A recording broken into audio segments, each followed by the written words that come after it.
Disciplina Biossegurança. Aula 1. Olá, falaremos sobre biossegurança.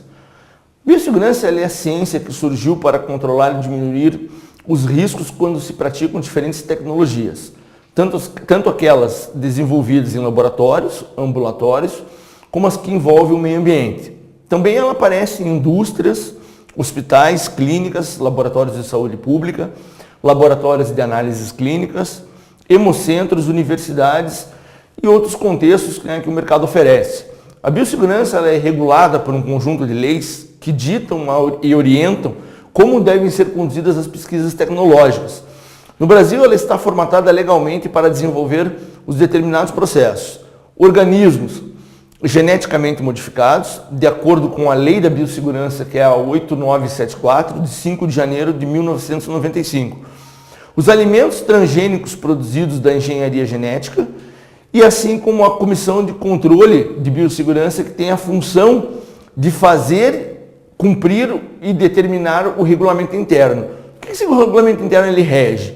Descrever os cuidados relativos aos aspectos de biossegurança, estabelecer as rotinas de procedimentos do controle das doenças transmissíveis, manter os registros das ocorrências relativas às doenças e trabalhar no contexto geral as metas específicas que são reduzir o número de micro-organismos patogênicos encontrados no ambiente de trabalho, trabalhar a redução do risco de contaminação cruzada no ambiente de tratamento, proteger a saúde dos pacientes e da sua equipe de saúde e conscientizar a equipe de saúde da importância de consistentemente aplicar as técnicas adequadas para controlar a infecção. Temos ainda como difundir entre todos os membros da equipe de saúde os conceitos de precaução universal, que assume que qualquer contato com fluidos do corpo é infeccioso e requer que todo profissional sujeito ao contato direto com ele se proteja, como se eles apresentassem o vírus da imunodeficiência adquirida, da hepatite B, C ou D, por exemplo. Estuda ainda atender às exigências dos regulamentos governamentais locais, estaduais e federais. História da biossegurança. Quando que ela trabalhou e quando que ela começou a atuar? Na década de 70, a Organização Mundial de Saúde, ela trabalhou de que forma? Como que ela começou a se desenvolver? O risco biológico praticado, que tem as práticas preventivas para o trabalho em contatos com agentes patogênicos. Na década de 80, ela já passou por um risco periférico, que foram presentes em ambientes laboratoriais, que trabalham com agentes patogênicos, com riscos físicos, químicos, radioativos e ergométricos. Na década de 90, já se trabalhou de uma forma um pouco diferente. Veio o conjunto de ações voltadas para as prevenções, minimizando ou eliminando assim riscos inerentes às atividades de pesquisa, produção, ensino, desenvolvimento tecnológico, visando a saúde do homem, dos animais e a preservação do meio ambiente e a qualidade de resultados. Já a saúde do trabalho, quando a gente entra no contexto da saúde do trabalhador, ela tem que ser focada em um ambiente de trabalho saudável, que são valiosos os bens individuais e comunitários.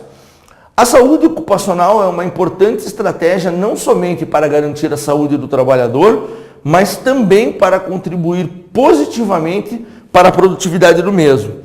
Qualidade dos produtos, motivação e satisfação do trabalho e, portanto, para a melhoria geral na qualidade de vida dos indivíduos e da sociedade num contexto geral, como um todo.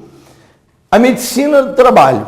Como que a gente foca e como que a gente vai colocar em pauta a questão da medicina do trabalho? Aonde que esse sistema ele é aplicado e aonde que esse sistema ele se difere?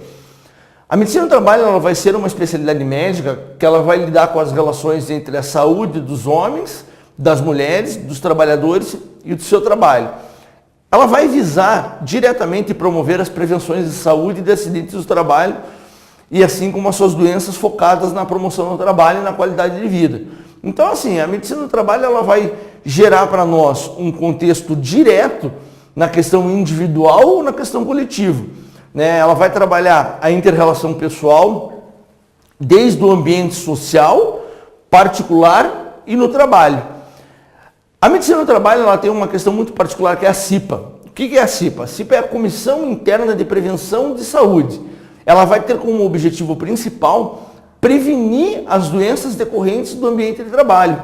Então, toda aquela doença que seja focada no contexto de trabalho do ser humano, no contexto de trabalho do colaborador, ela vai vir com uma promoção de saúde do trabalhador. Ela vai ser composta de que forma? Ela vai ter representantes que representam o empregador e representantes que representam o empregado. De acordo com o dimensionamento dessa previsão, ela vai ressaltar algumas alterações disciplinadas aos atos normativos. Então a gente tem a CIPA atribuindo e identificar os riscos de processo de trabalho, ela vai elaborar o mapa de risco, vai elaborar a participação do número de trabalhador e assessoria ao SESMIT, que é o Serviço Especializado em Medicina do Trabalho. O CAT, que é a Comunicação de Acidente do Trabalho, ele já vai ser um formulário específico de objetivo de registro na ocorrência desse acidente. Vamos falar um pouquinho sobre quais são as questões do acidente de trabalho. O acidente de trabalho ele vai ter como objetivo a prevenção dos acidentes e doenças decorrentes do trabalho de modo a tornar compatível permanentemente o trabalho com a prevenção da vida e da promoção da saúde do trabalhador. É o que ocorre pelo exercício de trabalho e serviço da empresa provocando lesão corporal ou perturbação funcional que causa morte, a perda ou redução da capacidade para o trabalho permanente ou temporário, nos termos que regem os artigos 138 a 177 do Regulamento dos Benefícios da Previdência Social. Equiparando-se também ao acidente de trabalho, para efeitos previdenciários, a doença profissional, a doença de trabalho e o acidente de trajeto. Então, quando a gente cita as doenças de trabalho, a doença profissional é aquela que é produzida ou desencadeada pelo exercício de trabalho peculiar a determinada atividade, isso ocorrendo no dia a dia do trabalhador. As doenças de trabalho, que são aquelas adquiridas ou desencadeadas em função de condições especiais em que o trabalho é realizado e com ele se relaciona diretamente. E um terceiro foco que ainda temos é o acidente de trajeto, que é aquela sofrida no percurso da residência para o local de trabalho ou desta para aquela. Qualquer que seja o meio de locomoção que o trabalhador ele venha a trabalhar, a gente tem as questões do acidente de trabalho contextualizado.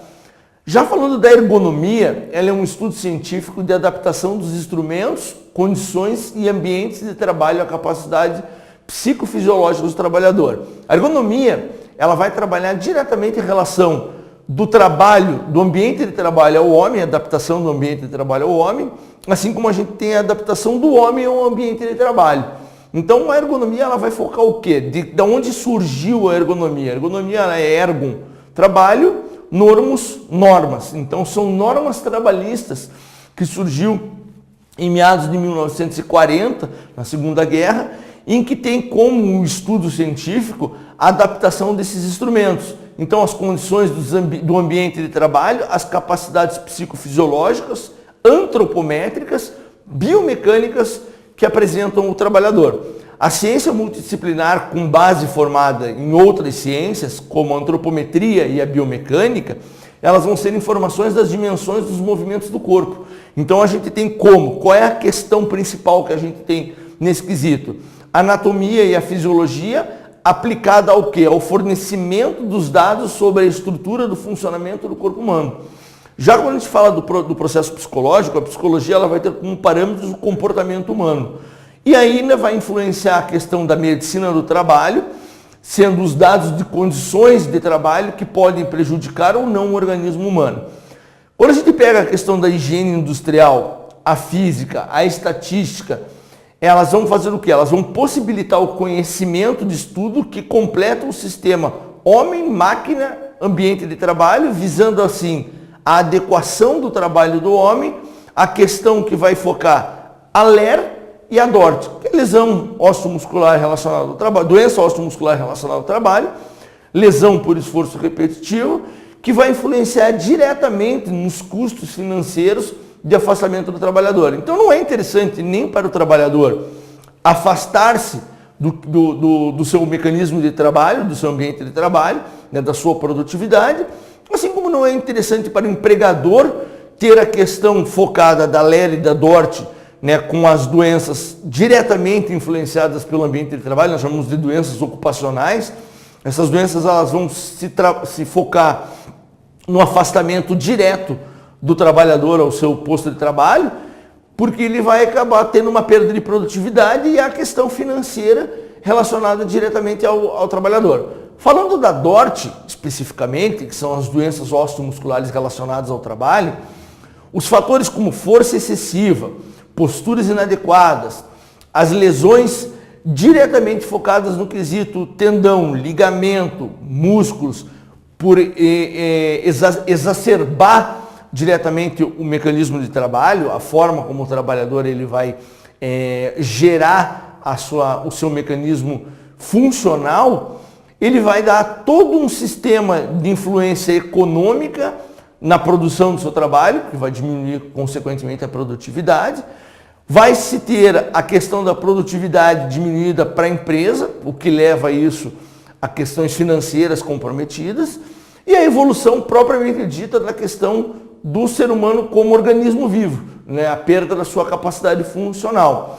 As condições de trabalho hoje, sejam quais forem, né, diretamente em qualquer área que se trabalhe, a LER e a DORT elas vão ser formas clínicas típicas de distúrbio osteomuscular, osteoarticular e vai se relacionar diretamente ao trabalho se apresentando como um processo inflamatório, doloroso, comprometimento de tendão, sinóvias, fáscias, ligamentos, músculos, nefrites, nefralgias e degenerando consequentemente tecidos.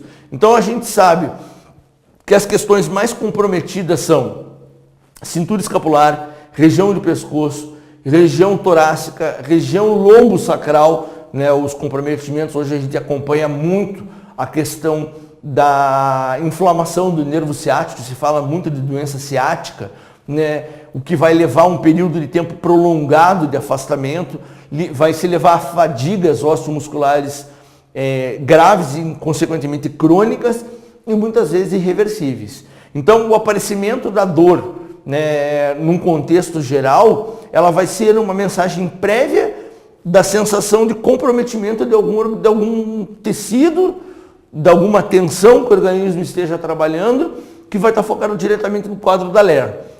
Os dados principais que a gente consegue evidenciar quando a gente fala da DORT e da LER, quando a gente fala de estatísticas, né, de influências estatísticas, isso fiscalizado pelo Ministério do Trabalho, em produção de áreas específicas, né, alguns sindicatos fazem todo esse controle dessa sistemática, dessa fiscalização.